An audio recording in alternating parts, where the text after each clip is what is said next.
तो एक और बार स्मैकडाउन हो गया है और इसमें कंफर्म हो गया है कि सैमी ज़ेन को बकरा बनाया गया है। शो की शुरुआत होती है सैमी ज़ेन से।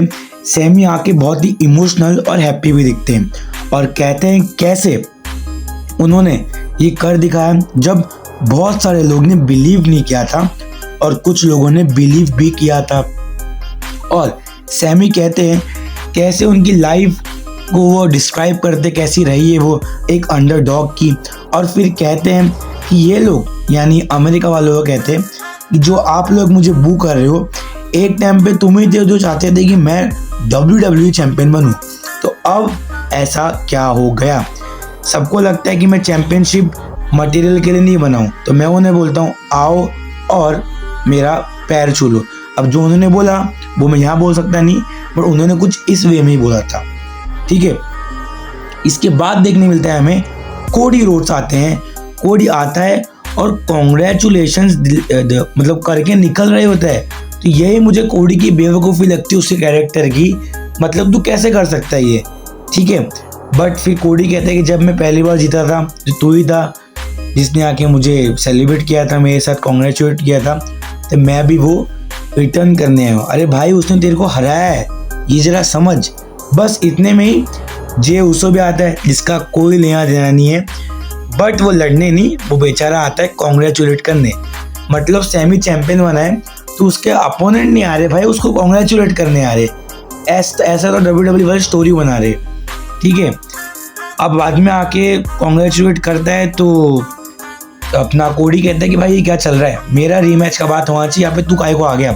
बस एडम पेयर्स निकल के आता है और भाई वो रीमैच के लिए बोलता है कि सैमी ज़ेन मंडे को करेगा अपना टाइटल डिफेंड और जे उसो वर्सेस कोडी होगा नंबर 1 कंटेंडर के लिए आज स्मैकडाउन में। इसके बाद देखने मिलता है match Charlotte Flair, Tiffany Stratton और चेल्सी ग्रीन होती है टीम वर्सेस हमें जेड कारगिल और बी फैब और मीचिन साथ में दिखते हैं। इनका मैच होता है। अच्छा खासा मैच नहीं था, ज़्यादा बोल सकते नहीं इसके बारे में, शॉर्ट मैच था।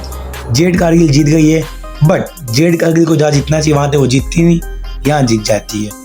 फिर रे फिनिक्स डिफेंड कर रहे होते हैं अपनी AAA cruiser weight championship against El Hijo del Vikingo के सामने, और ये मैच में रे फिनिक्स जीत गए जो कि एज यूजुअल था, जो होना ही था।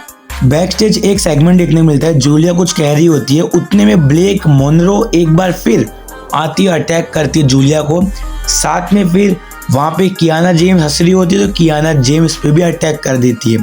तो ब्लेक मोनरो किसी की सगी नहीं है, वो तो दिख ही रहा है, बट ये उनको सेगमेंट देना चाहिए।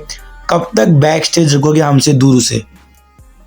फिर आते हैं ट्रिक विलियम्स और कुछ कह रहे होते हैं, इसके पहले ही कार्मेलो हेस आते हैं और ट्रिक विलियम्स कहते हैं कि पहली बात तो तू ना अपने काम से काम रखना सीख ले और ज़रा बड़ा हो जा, फालतू के ना लोगों की बिजनेस में टांग मत अड़ाया कर।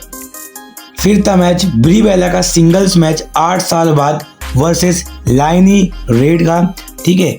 लाइनी रेड ये मैच जीत गई है बिकॉज ऑफ जो लाइनी रेड की टीम थी, जो और 2 लड़कियां उनके साथ, उन्होंने अच्छा खासा इंटरफेरेंस किया इस मैच में, उस कारण से। फिर देखने मिलता है कि बैक स्टेज टामा टोंगा पे फिन बैलर ने अटैक कर दिया है और फिन बैलर को टामा टोंगा कहता है I am closing the books on everything from past and you are next. यानी इन लोग को अब फ्रेश चीज चाहिए, उसके लिए लोग फिन बैलर को बकरा बना दिए। फिर था शो का मेन इवेंट जे उसो वर्सेस कोडी रोड्स। बताइए क्या होगा इसमें, अंधा होगा ना कोई और जो WWE देख नहीं रहा बट सुनता आ रहा है, वो भी कह देगा कि ये मैच जीतने वाला है कोडी रोड्स, और होता भी कुछ ऐसा है। और बताऊं और क्या होगा, अब कोडी जीत गया, नंबर 1 कंटेंडर बन गया, सैमी वर्सेस कोडी होगा 0% हाइप मैच, रॉ में होगा अगले, और ये मैच कोडी ज़्यादातर चांस से जीत जाए और वापस समरस्लैम में मेन इवेंट करे। जॉन सीना वाला हाल कर रहे होगा इसका, हारेगा फिर जीतेगा, हारेगा फिर जीतेगा, वो टाइम पे चल गया था ये। बट ये नया ज़माना है, स्टोरीज सबसे ज़्यादा मैटर करती है अब, और इस तरीके से ये लोग कर रहे बुकिंग, इससे बेचारे कोडी का भी नाम खराब हो रहा है और उसका कैरेक्टर भी वीक ही दिख रहा है।